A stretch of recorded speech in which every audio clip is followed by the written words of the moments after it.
जय श्री राम। नव वर्ष चैत्र शुक्ल प्रतिपदा 13 अप्रैल 2021 की हार्दिक शुभकामनाएं। वीणावादिनी वरदे, वीणावादिनी वरदे, प्रिय स्वतंत्र रव अमृत मंत्र नव जीवन में भर दे, जीवन में भर दे, वीणावादिनी वरदे। भारत के कण कण में, जन जन में विद्यमान राम मानवता के ऐसे सुंदर सपने हैं जिससे महाकवि तुलसीदास ने मध्य युग के अंधकार काल में एक किरण के रूप में रामचरितमानस को और राम के चरित्र को ऐसा उन्होंने गढ़ा था जो एक राजपुत्र हैं, एक महापुरुष हैं और ब्रह्म के अवतारी हैं और उससे बढ़कर सर्वोपरि मनुष्य हैं और मर्यादा पुरुषोत्तम हैं। मर्यादा को धारण करने वाले, जीवन में मर्यादाओं का उन्होंने निर्वाह किया। मनुष्य रूप में जन्म लेकर भी एक सामान्य मनुष्य की तरह उन्होंने जीवन जिया। भारतीय जीवन में प्रमुख मानवीय संबंधों को देखें हम, जीवन के प्रमुख मानवीय संबंधों के बीच उन्होंने अच्छे पुत्र, अच्छे पति, अच्छे पिता, अच्छे भाई, अच्छे मित्र, अच्छे स्वामी, अच्छे गुरु और अच्छे शत्रु के रूप में भी उन्होंने एक आदर्श स्थापित किया। हर संबंध एक मापदंड है, हर संबंध एक मापदंड है। जीवन के किसी भी असहज क्षण में हम राम के जीवन से मार्गदर्शन ले सकते हैं। उनका कालजयी चरित्र, व्यक्तित्व तो उस युग में भी श्रेष्ठ था, आज भी श्रेष्ठ है, प्रासंगिक है और आगे भी रहेगा। आज के इस काल में अंधकार से प्रकाश की ओर, कष्ट से दुख की ओर, कष्ट और दुख से सुख और आनंद की ओर ले जाने वाला है। ऐसे राम का चरित्र किसी भी कोण से देखें, पूरे महाभारत, पूरे रामचरितमानस में, पूरे जीवन में तुलसी के राम ऐसे मनुष्य हैं जिससे हर वर्ग, हर जाति का व्यक्ति अपने को जोड़ लेता है। राम ने बताया कि त्याग की संस्कृति, राम ने बताया कि आप दे दीजिए, लेना नहीं देना महत्वपूर्ण है, ग्रहण नहीं त्याग और बलिदान महत्वपूर्ण है, अधिकार नहीं कर्तव्य ही सर्वोपरि है।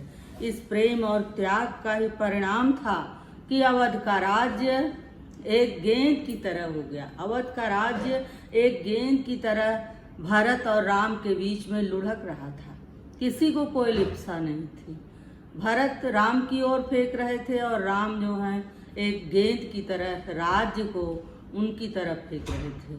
और इस फेंका फेंकी में, इस लेन देन में कि तुमसे बड़ा त्यागी मैं, तुमसे बड़ा त्यागी मैं, इसमें तर्क वितर्क में, प्रश्न उत्तर में, अंत में चरण पादुकाएं ही 14 वर्षों तक राज्य करती हैं और 14 वर्ष बाद भरत ने अयोध्या के राज्य को राम के लौटने पर उन्हें थाली में परोसकर ज्यों का त्यों उन्हें वापस कर दिया।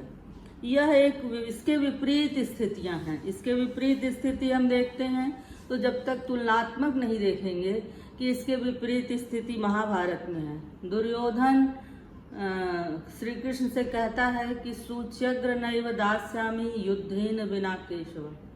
कृष्ण तो इस पर भी राजी थे कि 5 गांव दे दो तो पांडव रह जाएंगे, पांडव अपना जीवन निर्वाह कर लेंगे। लेकिन दुर्योधन ने कहा कि नहीं, मैं सुई के नोक पर भी भूमि नहीं दूंगा बिना युद्ध के।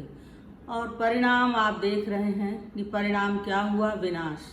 सारे बंधु बांधवों का विनाश हो गया। महाभारत का इतना महान युद्ध हुआ और सबका विनाश। उसी युद्ध में कृष्ण ने अर्जुन को गीता का उपदेश भी दिया, लेकिन उस उपदेश की कोई सार्थकता दिखाई नहीं देती।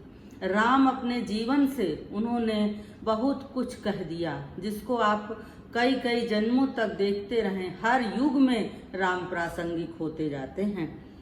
और इसके बाद हम देखते हैं कि रामायण प्रेम त्याग बलिदान की गाथा है। रामायण में मर्यादाओं का निर्वाह है, कहीं कोई अतिक्रमण नहीं है, कहीं कोई असंयम नहीं है, संयम है, नियंत्रण है। राम का जीवन अनेक घटनाएं हैं, लेकिन एक घटना को जब हम देखते हैं कि उनको राज्याभिषेक होने वाला है और राज्याभिषेक होते होते उन्हें वनवास का आदेश मिल जाता है, लेकिन राम जरा भी कहें कि विचलित नहीं होते, बिल्कुल सहज भाव से वो उसको भी स्वीकार कर लेते हैं। जैसे उन्होंने राज्य को स्वीकार किया था, यद्यपि एक प्रश्न उन्होंने उठाया था, कहा था कि हम चारों भाई एक साथ जन्मे, एक साथ पले बढ़े, तो क्यों मुझे ही राज्य, क्यों दूसरों को नहीं। लेकिन ये कहा गया कि गुरु के द्वारा, पिता के द्वारा, कि तुम बड़े हो इसलिए राज्याभिषेक तुम्हारा होगा। जब उनको वनवास का आदेश मिला तो भी उन्होंने कोई प्रश्न नहीं किया, बल्कि वो सकारात्मक संदेश देते हुए वो राज्याभिषेक होते होते भी वनवास के आदेश को उन्होंने सहज सकारात्मक ढंग से उसको स्वीकार किया। पत्नी का हरण हुआ, वन में गए, पत्नी का हरण हुआ, वहाँ उन्होंने सारी कथाएं तो मानस की जन उससे परिचित है, उसमें से अपने अर्थ की बातों को ग्रहण करना चाहिए। तो पत्नी का हरण हुआ, सेना संगठित हुई, कैसे हनुमान गए, कैसे अंगद गए, ये सब कथाएं तो कथा है। लेकिन समुद्र पर पुल बना, दशानन रावण को जो है उससे युद्ध के लिए राम तत्पर हुए, पुल बनाया गया, सेना पार उतरी, और यह राम के पुरुषार्थ की विजय है कि उन्होंने रावण पर चढ़ाई की और रावण का संहार किया। तो यह संघर्ष में हार न मानने वाली ये राम की वृत्ति, संघर्षों में भी हार न मानने वाले की जय होती है। एक समय ऐसा लगा युद्ध के समय कि अब रावण को हराया नहीं जा सकता, लेकिन उस समय राम जो है उन्होंने अपने को समेटा, अपने को उन्होंने अंदर से शक्तिशाली बनाया, शक्ति की आराधना की और दुर्गा से आशीष लेकर रावण पर विजय प्राप्त करते हैं।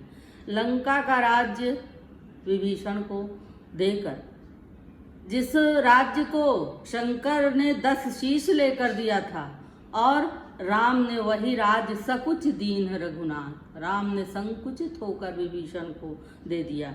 और कहीं कोई लिप्सा नहीं है कि मैं इस राज्य का राजा बन जाऊं। विभीषण को देकर वे अयोध्या लौटते हैं और राम राज्य, वहाँ राज्याभिषेक होता है, राम राज्य की स्थापना होती है। तो यह रामनवमी, यह चैत्र नवरात्र राम की शक्ति, आराधना और विजय का स्मरण दिलाता है। सकारात्मकता, प्रेम और त्याग की जय ये बताता है। मंगल भवन मंगलहारी, मंगल भवन मंगलहारी, द्रवहु सो दशरथ जिर बिहारी, द्रवहु सो दशरथ जिर बिहारी। इस कोरोना काल में भी हमें कठिनाइयों में अपने मन में एक संयम लाकर, संयम से, सकारात्मकता से हमें इस संघर्ष पर भी हम विजय प्राप्त करेंगे और निश्चय ही हमारी जय होगी, हमारी संस्कृति की जय होगी, हमारी सभ्यता की जय होगी। जय श्री राम।